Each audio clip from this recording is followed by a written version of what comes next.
Posebnost leta so ljudje, ki tvegajo svoja življenja za življenja drugih ljudi. V tem letu so to nedvomno dokazali jamski potapljači, ki so reševali tajske dečke.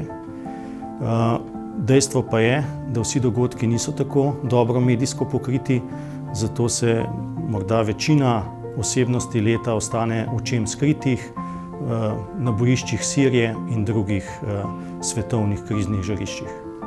Zame je osebnost leta tisti posameznik, ki je v tem tekočem letu naredil nekaj, kar je izstopalo iz povprečja, kar je prebudilo javnost in pač javnosti dalo nek pozitivno energijo, nek pozitivni naboj in seveda postavilo nove izzive za naprej.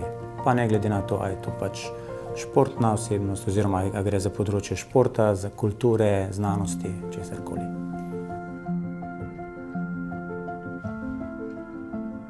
Zlasti po natrpanih urnikih, pa tudi po delovni vnemi, strasti, dobrem sodelovanju, multidisciplinarnem vzdušju, ki smo ga imeli pri rekonstrukciji nosu, tudi po številnih šalah in domislicah, ki smo si jih izmenjali v večurnih operacijah.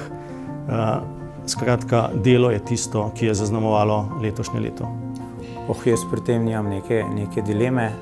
Mislim, da je ves pozitiven odziv, ki smo ga dobili, potem, ko smo predstavili rekonstrukcijo nosu in vse, kar se je okoli tega dogajalo, da je definitivno zelo pomembna in zelo pozitivna izkušnja.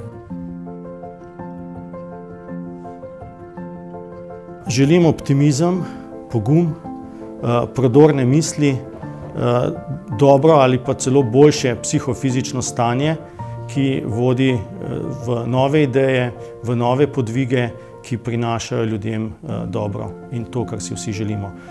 Ne smemo pa pozabiti na zdravje, ki se pogosto zdi samoumevno, pa vendar vsi vemo, kako je, ko nekdo zboli, ko je telesno prikrajšan, duševno prikrajšan ali kakorkoli drugače.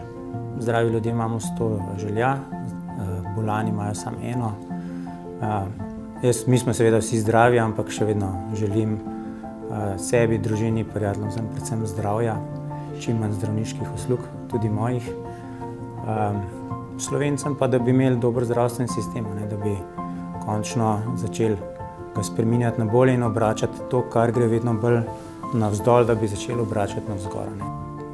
Da bi dobili dober javni zdravstveni sistem, takšnega sodobnega, kot ga imamo v Evropi.